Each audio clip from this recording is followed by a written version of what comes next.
सांगली जिल्हा पोलीस अधीक्षक Sandeep Guge, upper police अधीक्षक रितू खोकर मॅडम व विटा उपविभागीय पोलीस अधिकारी विपुल पाटील यांनी 31 डिसेंबर पार्श्वभूमीवर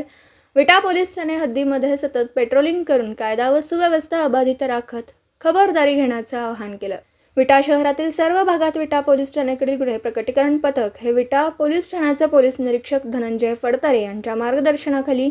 विटा शहरात पेट्रोलिंग करीत असताना, शिवाय विटा पोलीस ठाण्यात दुचाकी चोरीचा गुन्हा दाखल झाला असल्याने या अज्ञात दुचाकी चोरट्यांचा मार्ग काढत व कायदा आणि सुव्यवस्था अबाधित राखण्यासाठी पोलीस यंत्रणा सज्ज आपल्या कर्तव्यदक्ष कामगिरी करत असताना एका सुजाण नागरिक यांनी एक फोन करून विटा पोलीस ठाणे गुन्हे प्रकटीकरण पथकास माहिती दिली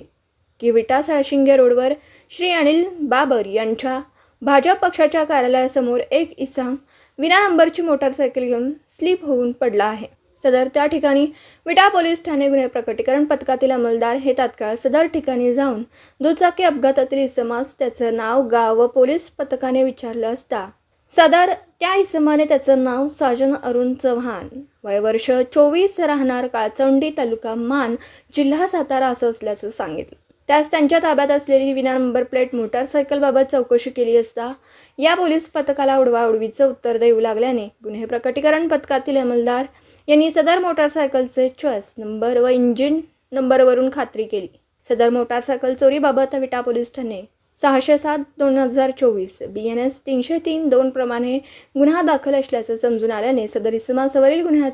अटक करून सदर मोटारसायकल हस्तगत केली आहे। ही दमदार कामगिरी विटा पोलीस ठाणे DB पथकातील अंमलदार, पोलीस कॉन्स्टेबल, पोलीस हवालदार पुढील प्रमाणे उत्तम माळी, महेश देशमुख, अक्षय जगदाळे, दिग्विजय कराळे, महेश संकपाळ, हेमंत तांबेवाग, संभाजी सोनवणे या टीमने ही कामगिरी केली। या संशयित आरोपी साजन अरुण चव्हाण यांच्याकडून 50,000 रुपये किमतीचे मोटारसायकल जप्त करण्यात आले। अन्य काही मोटारसायकली याने चोरल्या आहेत का याचा पुढील तपास विटा गुन्हे प्रकटीकरण पथकातील अंमलदार उत्तम माळी हे करीत आहेत।